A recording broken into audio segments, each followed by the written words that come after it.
Assalamualaikum warahmatullahi wabarakatuh. Kembali lagi dengan YouTube channel saya Pramuslim. Apa kabar sahabat Pramuslim? Semoga kita selalu dalam lindungan Allah Subhanahu wa taala. Amin ya rabbal alamin. Pada kesempatan video kali ini saya akan menayangkan tentang Kang Maesa Al-Bantani yang mendapat pertanyaan dari audiensnya tentang kewalian Habib Umar. Tak usah lama-lama, mari kita saksikan langsung untuk videonya. Gimana menurut Kang Maesa tentang kewalian Habib Umar bin Hafiz? Kita ini sudah sepakat la ya'riful wali illal wali. Udah sepakat di situ. Orang menganggap Habib Umar wali boleh, silahkan. Cuma saya bukan wali masalahnya. Nggak bisa ngelihatnya lagi ya. Gimana? Nggak bisa berarti kita bilang kalau Habib Umar itu wali. Nggak berani. Yang bisa melihat wali itu. Tapi kalau maksudnya laulam yakunil alimu waliyan falaisa lillahi waliyun, maka Habib Umar wali. Ayo, dari mana? Ayo. Kalau maksudnya wali itu adalah kedudukan di sisi Allah, ya yang tahu cuma Allah. Lah kan bingung sayanya. Tapi yang bilang kalau Habib Umar bin Hafiz itu wali, Syekh Ali Jum'ah. Kamu itu nggak dengerin saya ngomong, lor, ngeyel. Kalau dalam, ya wes, saya sudah jawab pokoknya wes.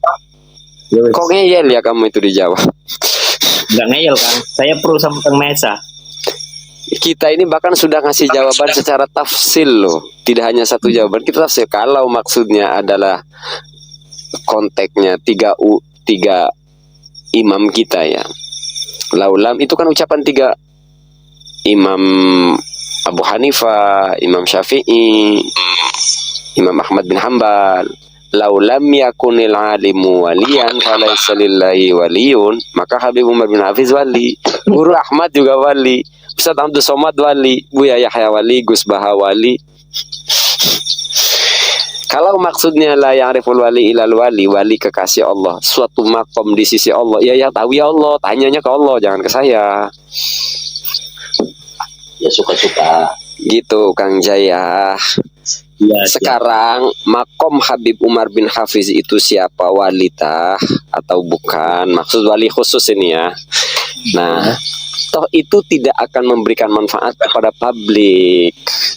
Jadi yang manfaat toh untuk publik Habib Umar itu kan ilmunya yang sangat luar biasa. Ya wis batas itu saja sih sudah cukup kok.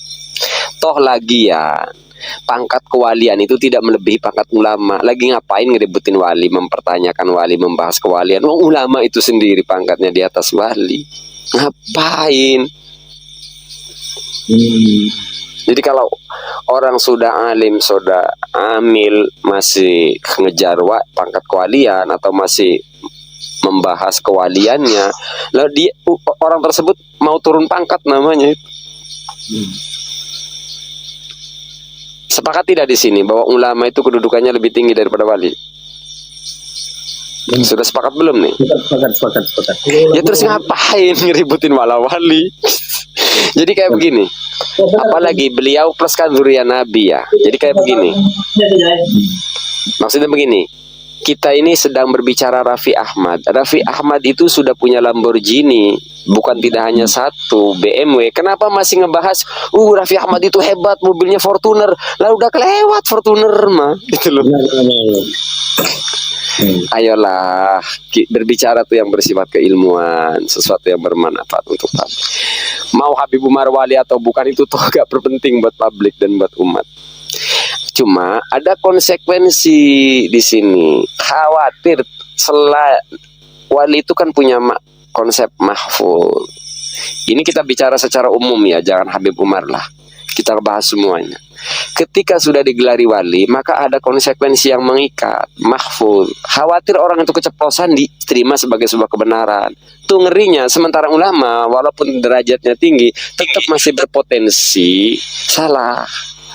Jadi sisakan di ruang agar tidak fanatik.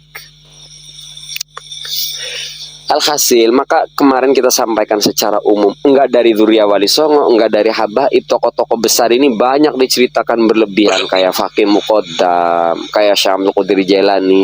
Banyak pengikutnya, orang yang mengatasnamakan pencinta ghulu menceritakan kedua tokoh ini. Gitu loh. Jadi mohon maaf, dari cerita oknum habaib, Fakih Muqaddam ini sosok yang angkuh, songong gitu loh. Begitupun Syekh Abdul Qadir, ketika diceritakan oleh orang yang hulu, Syekh Abdul Qadir ini sosok yang menyeramkan gitu loh. Karomah itu nggak ada unsur keburukan berarti ya.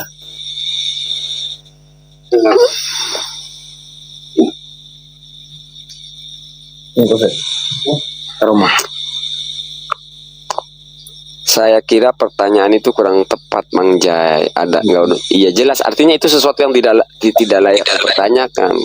Ya mana mungkin karomah mengandung unsur keburukan, gitu loh. Karomah itu bisa dibilang semuanya baik ya, nggak ada Iya. merugikan istilahnya. Kayak ada cerita si Abdul Qadir Jailani kalau menyebut namanya tanpa wudu, lehernya terputus, itu kan ya kayak itu ya. Itu kisah itu gimana itu? Kisahnya sekarang begini. Analisanya kita begini. Gimana kan? Orang menyebut nama Syekh Abdul Qadir Jailani kok bisa terputus.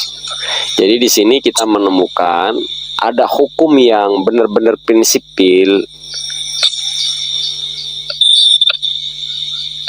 tapi tidak tercatat di Quran hadis gitu loh. Bahkan tidak tercatat langsung dari ajaran Syekh Abdul Qadir Jailani. Kita tengoklah kitabnya yang sahih, kitab Syekh Abdul Qadir Jailani. Kok tidak disampaikan gitu. Jadi sekarang gini, kalau menyebut nama Syekh Abdul Qadir Jailani orang lehernya terputus, kira-kira di makom Syekh Abdul Qadir wajib tidak Syekh Abdul Qadir Jailani menginformasikan itu, memberitahukan itu, bahwa sebutlah namaku beserta dengan wudhu. Saya mau tanya ke Mang Jai, kira-kira Syekh Abdul Qadir Jailani wajib tidak menyampaikan itu ke murid-muridnya, ke masyarakat, bahwa kalian jangan sebut namaku kalau tidak punya wudhu, konsekuensinya nanti akan terputus. Kira-kira Syekh Abdul Qadir Jailani dibebani kewajiban tidak menyampaikan itu? Wajib dong kan? Nah sekarang ada nggak statement itu di kitabnya Syekh Abdul Qadir Jailani? Gak ada kayaknya. Yang ada itu cerita hulu. Fakih Muqaddam diceritakan sosok yang menyeramkan amat ini dari orang yang mengatasnamakan mahabbah kepada Fakih Muqaddam. Syekh Abdul Qadir Jailani juga begitu. Kok bisa? Sekarang gini saja Mang Jai, kita dihebohkan dengan kisah mimpi Habib Umar bin Hafiz. Ternyata mimpi itu hoax. Orangnya masih ada yang membuat cerita hoax, dinisbatkan kepada Habib Umar bin Hafiz. Bayangkan kalau Habib Umar bin Hafiznya, kalau cerita itu muncul dan tidak ada Habib Umarnya sudah wafat, bagaimana itu nanti mengcross checknya? Kan repot. Iya. Alhamdulillah, itu tadi jawaban dari Kang Maesal Bantani, di mana beliau menjawab pertanyaan tersebut. Apakah seorang Habib Umar adalah wali? Beliau menjawab, ya benar, beliau adalah wali di kalangan kita. Tapi jika kedudukannya di sisi Allah, maka hanya Allah lah yang tahu. Beliau tidak bisa menentukan.